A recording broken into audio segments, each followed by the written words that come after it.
on the group to get back to me on tomorrow. Oh, I So figured it wasn't on you. I figured you'd send it out and you'd hear back. yes, I have. Testing 1, 2, 3. Microphone check 1, 2, 3. There's an orange ambulance behind me with blood in the bag.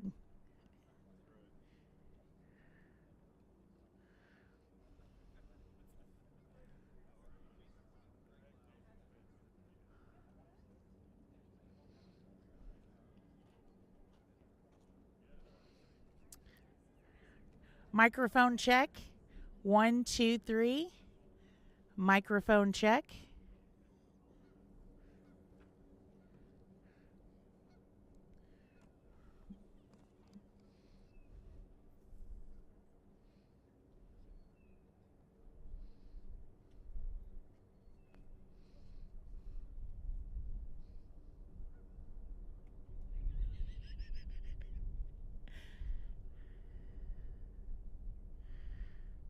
Okay. Oh, thank you. Need that. Need it.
Mic check.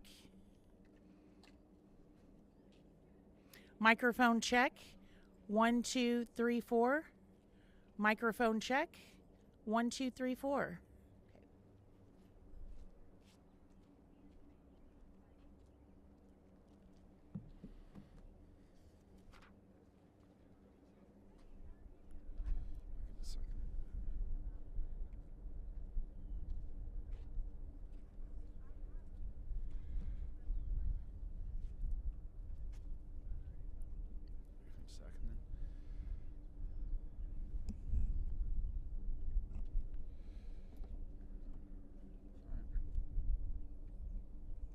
Let's give these guys a sec.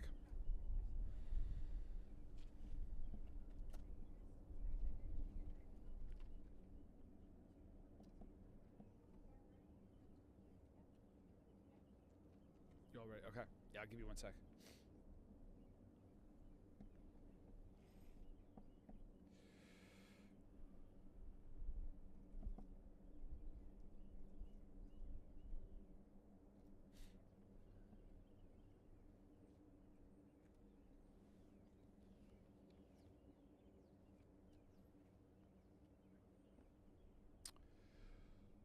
All right. Well, good morning, everyone. It's wonderful to be with you all here today for our weekly media availability and press conference and announcement about some really important things that are happening in the city. And today we're also going to talk about some important things that happened at the state level in last week with the General Assembly. Some really powerful initiatives that occurred last week that are going to help move Louisville forward significantly in the years ahead. I also want to thank Councilwoman Josie Raymond for being here with us today. It's great to be in your district and on this beautiful early spring day. So thanks for joining us. Protecting public health and safety is our number one priority. It's the goal of everything that we do at Louisville Metro Government. And so we're going to focus today on several updates that related to improving public health and safety. And before we get to those, one of the things that I want to talk about to help protect everyone is severe weather. First, my condolences, thoughts, and prayers go out to those across the South and Midwest that are dealing with the fallout from the devastating storms and tornadoes that hit last weekend. I'm very thankful that the damage that we suffered here in Louisville we certainly avoided the worst. But that last weekend is just another reminder that here in Louisville and across the Commonwealth, severe weather can happen this time of year and any time of year, and can have dangerous and horrible impacts on people across Louisville. A few weeks ago, I officially recognized March 1st to 7th as Severe Weather Awareness Week. So I'm asking people to just take a moment to make sure you're prepared for if and when severe weather happens again in our city. Please have a plan for if tornadoes happen to strike again in Louisville. Make sure you have an emergency supply kit for your family that you know where lights might be or your backup lights are in case your power goes out. These things can be life-saving. Also, be sure to sign up for Lens Alert. We now have 70,000 people that subscribe to our free Lens Alert system to keep them updated. That's more than double the number that were here last year. And I'm really proud of that great progress so that more people can stay up to date. But with 70,000, we still have a long way to go to get even more Louisvillians signed up for this free emergency system. So please sign up for Lens Alert today. You can certainly benefit that. And also, I just want to thank everyone here at EMS at the headquarters. We're going to be talking a lot more about a great new EMS program today. But thanks to everyone with EMS, our 911 dispatchers, to our firefighters, to our police officers, and everyone in public safety and our first responders that help us when severe weather strikes. Thank you so much for your service. And speaking of some of the great work that our 911 dispatchers and EMS and police and others are working on collaboratively is a new important program, not new anymore, that we've been working on for 2 years, and that's our Crisis Call Diversion Program, or Deflection Program as we often refer to it. It's an alternative response model created by our city that allows social workers and other mental health professionals to take over for certain 911 calls instead of having the police respond. This means that our police officers can focus on the work that we want them most focused on, and that's preventing and responding to violent crime. And it also provides enhanced services to individuals who are in crisis when they themselves are calling. That means we use our resources at Metro government more effectively and efficiently to provide better services for people across the community in need. A couple weeks ago, I spent some time working at 311 with the call takers there at Metro Call 311. And an individual there called who was having a mental health crisis himself. And I was able to connect that individual with our deflection program to get him the help that he needed in that time of crisis that he was dealing with. This program was launched in 2022 in partnership with 7 county services. And since then, it has been an amazing success that I am proud to have continued to invest in, to continue expanding across our city. As of last summer, I announced that it would be going to 24 hours, 7 days a week in all 8 of our LMPD divisions. And since it's launched, the program has deflected over 7,000 calls. So again, this is 7,000 calls where police officers would have responded that mental health professionals have now been able to better help individuals in need. The data is showing that the programs work, and so I'm excited to announce that we are expanding this program once again. The deflection program has now expanded to our entire city, including all the smaller cities with their own police departments that had not been a part of the program. So places like St. Matthews and J-Town that had this was only going into LMPD divisions, now it is serving the entire city, the entire county, working in partnership with everyone to serve every resident of Louisville with the important program.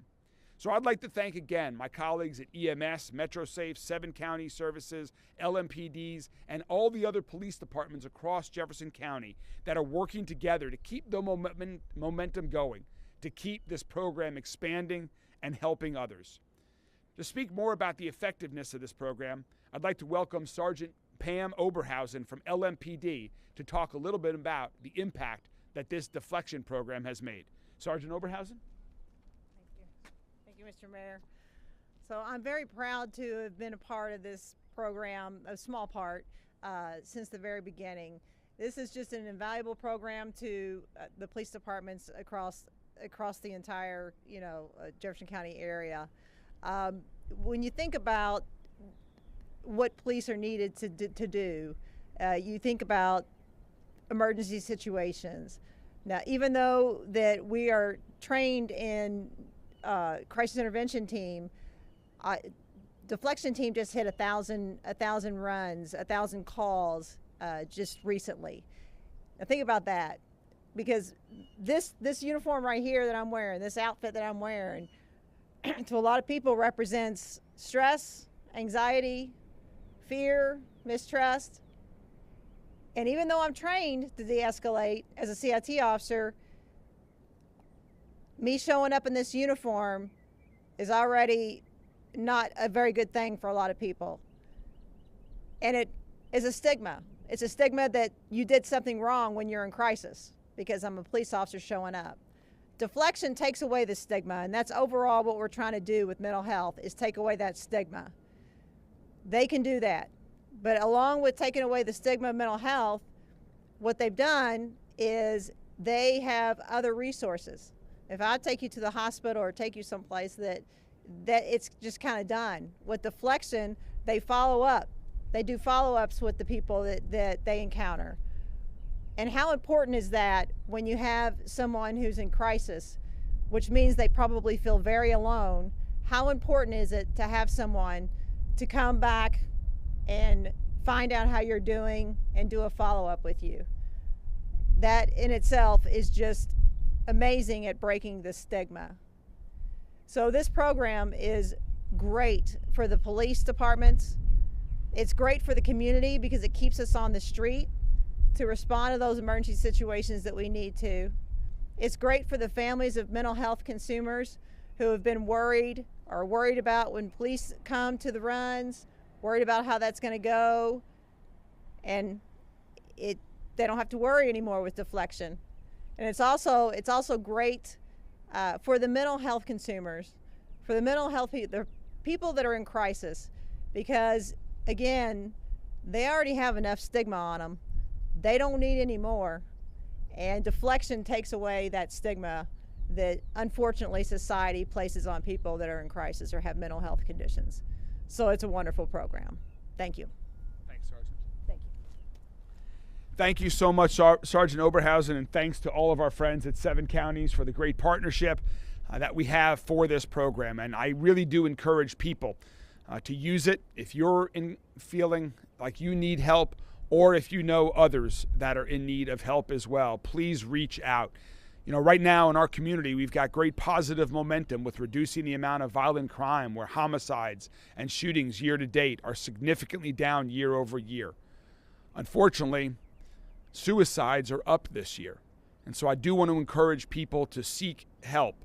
Seek help. If you feel like talking to someone can help improve your life or help improve the life of someone else that might be dealing with a mental health crisis or issue, please reach out, whether it's to our deflection program or other mental health providers. We want to provide that help. Thanks to everyone who's helped make this program so successful. We're going to continue doing this. And that brings us to another great project that I'm really excited to announce. If our whole EMS team and Dr. Smith can join us for this. Just like when we started deflection and doing some innovative things and seeing what's working in other parts of the country that we can use here in Louisville to help serve our community, I want to talk briefly about another amazing, first of its kind in Kentucky program that we're launching here at Louisville Emergency Management Services. My colleagues at EMS respond to over 120,000 calls for service each year. And during medical emergencies, they use cutting-edge technology to offer high-quality, life-saving care. And they're always looking for ways to improve. I really appreciate that about my colleagues at EMS. For example, the leading cause of preventable death in trauma victims is the loss of blood. And recent studies show that for every minute a traumatic bleeding victim doesn't get blood, mortality odds increase by 2%. Literally, every minute counts. You've heard that before, and research clearly backs that up. So today, I'm proud to announce, along with my colleagues from EMS, that Louisville Metro EMS will be the first agency in the Commonwealth of Kentucky to deliver pre-hospital blood and blood products to patients in the field. I want to thank the team at EMS, including EMS Chief Jesse Yarborough, Major Aaron Spurka, and Raymond Orthober for their work to make this happen. And after the conclusion of the Q&A session we have with the media, they're going to give a demonstration and answer questions about this great new program. I also want to thank the American Red Cross, who is partnering with us on this project. Once this program starts, we'll be about one of 230 EMS entities in the entire country who provide this service. That's less than 1% of all agencies nationwide. Again, less than 1% of EMS services nationwide are providing this service that we in Louisville are now going to provide. In other cities where blood is being used in the field, the results have been very clear. Trauma patient survival rates have improved an average of 75 to 85%. And this program is expected to start on April 12th, the day of Thunder over Louisville. To talk a little bit more about this program and what it can do for patients, I'd like to introduce somebody who sees patients being brought into their hospital every day by ambulances, somebody who is a healthcare hero that has done so much to save so many lives all across our city, Dr. Jason Smith from U of L Health. Dr. Smith? Well, thank you all very much. About 12 years ago, a group of trauma surgeons at the University of Louisville joined a group of healthcare systems around the country to begin to look at how we might utilize the hard-earned lessons from the global war on terror to better the care of trauma patients. One of the things that came out of that around 12 to 10 years ago was the use of pre-hospital blood and what we might be able to accomplish. Fast forward 12 years and the data has become quite clear that, as the mayor said, the sooner we can transfuse someone, the better their chances are of living through their trauma. I am so proud to be a part of this community and the EMS services who have joined the cutting edge of programs around the country that are taking this step. I think you can't thank them for their dedication and hard work more than I already have, but I'll try. And I also want to thank the Red Cross, because blood is a precious commodity. Just when we need it most, we are oftentimes seeing the least amount of donations, and we have to utilize that to the best of our abilities. And so the EMS services and the Red Cross working to move the blood into this program, back into the hospitals, and getting it to the patients that need it most really represents the pinnacle of what we should and can be able to do in this community. So I will say, in my not so humble opinion, this is literally one of the very best EMS providers in the entire world, and I want to thank them for what they do every single day. Thank you. Thank you so much, Dr. Smith. And again, my colleagues from EMS, Chief Yarborough, Major Spurka, Dr. Orthober, will all be available afterwards to show you how this works and to answer any of your questions. Thank you all, and to all your colleagues, so much for what you all are doing. I also want to add that EMS is hosting blood drives today and next week. So please register if you're able to give blood. As Dr. Smith mentioned, blood is certainly a precious commodity. Before I take questions, I want to talk about two other topics in our community. First, I want to talk about some of the great things that we were able to get accomplished during this year's short session of the General Assembly. There are still 2 days left, but last week was an incredibly important week for the city of Louisville. And just for context, before I was mayor several years ago, for some in our city, we thought that saying Louisville and Frankfurt was like saying a 4-letter word. We've worked incredibly hard over the past 2+ years to strengthen relationships with our colleagues in Frankfurt and people all across the state, so that we all understand how we can each help one another, that Louisville's success is the Commonwealth of Kentucky's success, and vice versa. And we're starting to see that pay off. We saw that pay off in last session with over $100 million invested in our downtown, $1 billion committed to our community. And in this non-budget short session, we have made some great steps forward, in particular to strengthen public safety and to spur major investments in downtown and housing developments. And so I just wanted to give a brief overview of some of these important legislative things that happened last week that are going to help us revitalize downtown, build more housing in our urban core, and strengthen public safety. Just briefly, the Arena TIF has been around for many years and has helped get the great KFC Yum Center built, and it's doing wonderful for our community. However, an unintended consequence is that it's made it difficult to provide incentives to develop other major projects in downtown, particularly on surface parking lots, including surface parking lots that are owned by the city, that are generating no taxes or no revenues for the city, for the state, or the arena. Now, thanks to House Bill 775, we have a new tool available to make projects like the Diamond District right next to Louisville Slugger Field, this new mixed-use community, happen on a city parking lot that's sitting vacant far too many days, will now become home to people that are living there every day, people that are going to restaurants, that are staying in a hotel, and creating jobs for our entire community and creating new tax revenue for the city, for the state, and the arena. Similarly, because of challenges in the TIF law, the vacant lots at 7th and the River, the old Museum Plaza site, have a new tool available to help build a major development there. We passed legislation that are going to help attract and retain multi-day festivals that have over 60,000 people. So great festivals like Bourbon and Beyond and Louder Than Life now will want to stay here with this great new incentive, and we can attract more to come to our Commonwealth. On the housing front, we've been able to do some things that are expanding the tools to help make it easier to build more housing in our urban core. Things like expanding the use of industrial revenue bonds and providing more affordable home ownership opportunities by helping turn abandoned and vacant houses into new homes for people.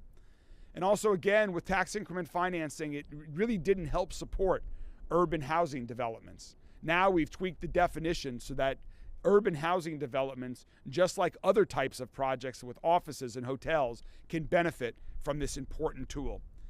Take that all together, we really have some great new tools and resources. I want to give a special thanks to Senate President Robert Stivers, to Senator Julie Rocky Adams, over on the House side, Speaker David Osborne, Representative Jason Nemes, members of both the Republican and Democratic caucus from Jefferson County, who worked together with us to pass this incredibly important legislation that is going to help us create jobs in Louisville, create new economic activity here in the heart of our city that'll benefit Louisville and all of Kentucky. And then also on the public safety side, a couple of important new tools that we have to help continue our effort to crack down on copper theft, to ensure that stops, and also to help protect our vacant and abandoned properties and to reduce the amount that are plaguing our communities. So those are some of the great things that happened in the legislature. Let me be clear. There were some pieces of legislation last week that I certainly do not support. But focusing on these positive economic development and public safety initiatives are going to help move Louisville forward. And finally, to end on a fun note, before I take any questions that you all have, this weekend we're getting ready to kick off. Last weekend we kicked off the racing season for our soccer team. This weekend is Lou City's home opener. Saturday at 4 p.m., we're going to have a very special guest at the home opener, Louisville's own My Morning Jacket. And we'll have a special halftime presentation for them. So I want to encourage all fans of soccer, all fans of Lou City, all fans of My Morning Jacket in our great city to join us at Lynn Family Stadium Saturday at 4 p.m. for this special presentation and great soccer game that's just kicking off the wonderful season. And of course, go Cards. So with that, happy to take any questions from members of the media. Eleanor.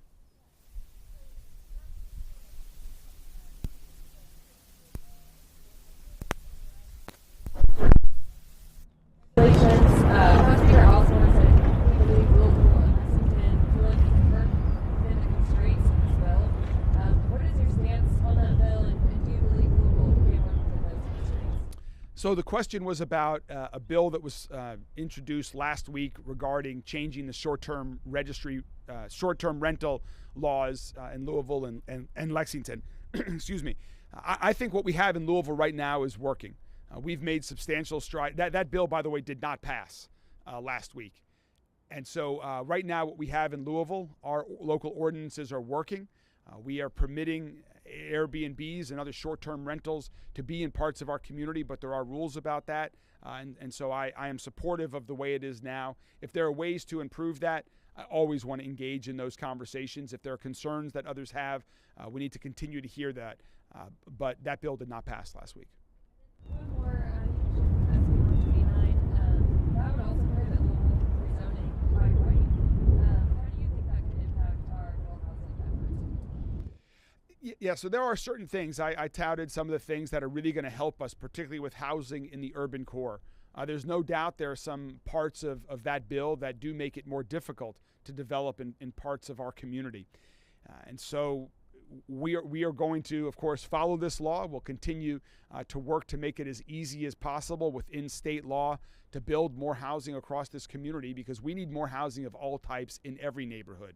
We need more single-family homes. We need more apartments. We need more duplexes.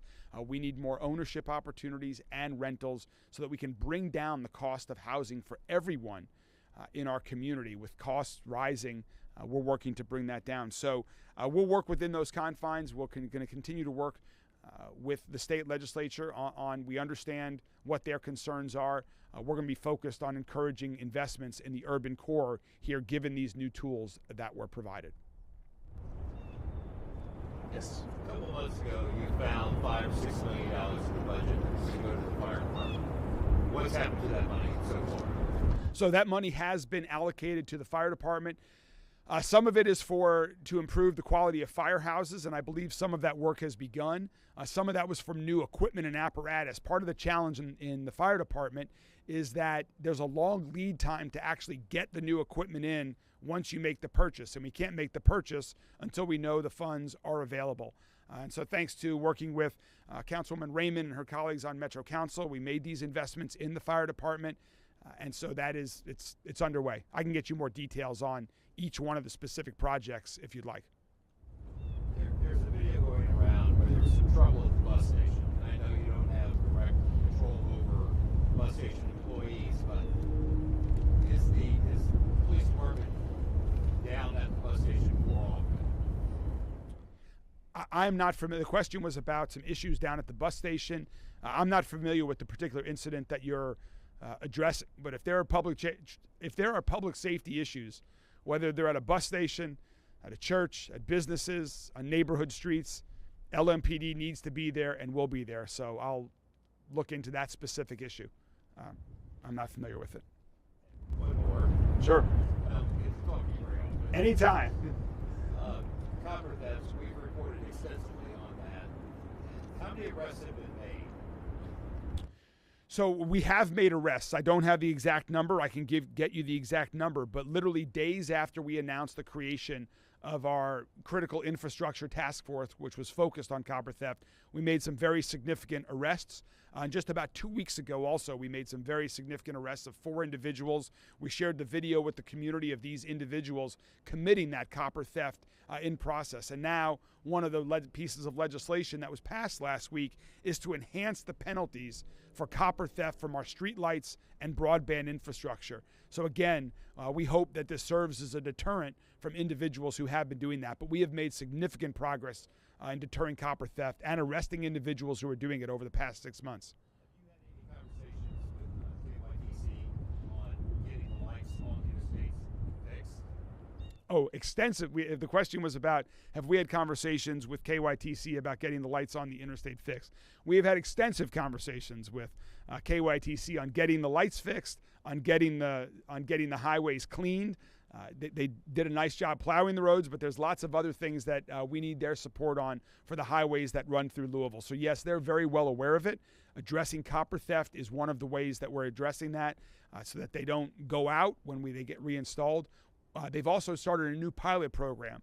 You can see down on the 22nd Street ramp where they're trying some lights that actually don't have copper in them that are solar powered as well. But we continue to encourage them to get all lights fixed on the highway, and we're working with LG&E right now to improve, to reduce the number of outages on streetlights across our entire city. We just had a great meeting with them last week to make improvement in that area too.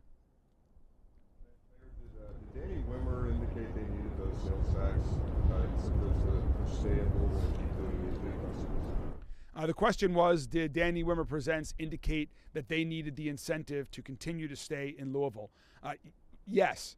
Danny Wimmer Presents brings hundreds of thousands of people to our community every year. It's a huge economic driver every September in Louisville. The cost of putting on these festivals is rising for a lot of different reasons. They're getting incentives from other states and cities that they have other shows in across the country. And so they needed this to continue to stay in our community. I was proud to support this. I'm proud that it's going to support those 2 festivals, maybe even expand, and also can help other festivals that we can bring to Louisville and elsewhere around the state. Did they explicitly tell you that they were thinking about not renewing or leaving if they didn't get this specific legislation passed? Yes, they did have questions about their long-term future in our state. Now, between this legislation and some other good things that are happening, I think we have a good announcement coming soon. So stay tuned. On the SB 129 HB 18 combination bill, the moratorium on the land development code change was lifted, but then, as Eleanor referenced, the MRDI process is going to be made more cumbersome. Overall, do you think that bill moves affordable housing forward, or does it just keep the status quo? So the question was about Senate Bill 129, formerly House Bill 18, and overall, given some of the changes, do I think it helps affordable housing? Yes. I ended up supporting this bill in the current form because while I might not agree with every provision, I do think that the new tools that are in here, the new provisions, give us more ability to build more housing in our community with a specific focus on our urban core. And I'm hopeful that that brings down the cost of housing and creates more housing so we can create more good-paying jobs across our city. And with the expansion of the deflection program, how do you encourage people to call when they're experiencing a mental health crisis, So the question was about with the expansion of the deflection program. And we encourage, it's very easy to use the deflection program. All you have to do is call 911. And our great dispatchers will answer the phone and ask some questions right at the front to determine whether you're a candidate for the deflection program and put you in connected with a mental health professional, or whether you need the police to come out to your home or wherever you are in case of crisis. So it's as easy as calling 911. Any other questions? Can I just ask, do you have a position on what ought to happen to the St. Paul church that was damaged by the fire? Obviously, the developers want to demolish part or all of it. The preservationists believe this is demolition by neglect. What's your position? Yeah. The question was about St. Paul's Church on Broadway and, was that Brook? On Broadway, right there at the southern part of the LUMED district that suffered a fire not too long ago. And there's been some conversations about whether that needs to come down. My first focus is on public safety, is to ensure that people don't go back into that building. Right now it is not safe, but I also would like to preserve as much of that building as possible. We probably need to see a new owner of that property.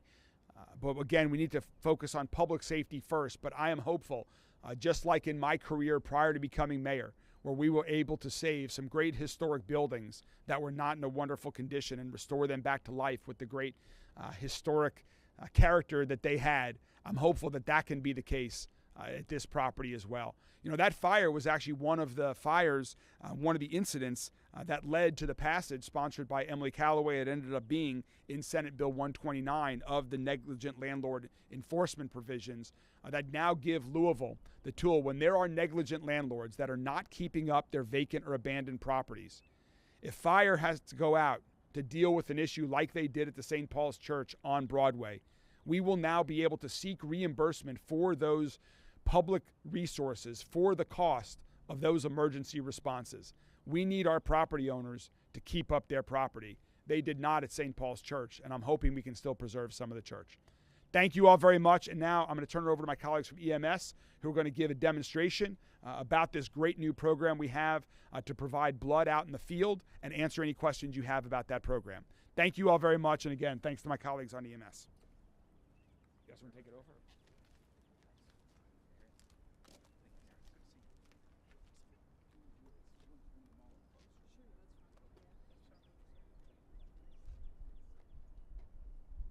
Want to come up closer, and they'll do it right here at the stretcher. Do you want me to be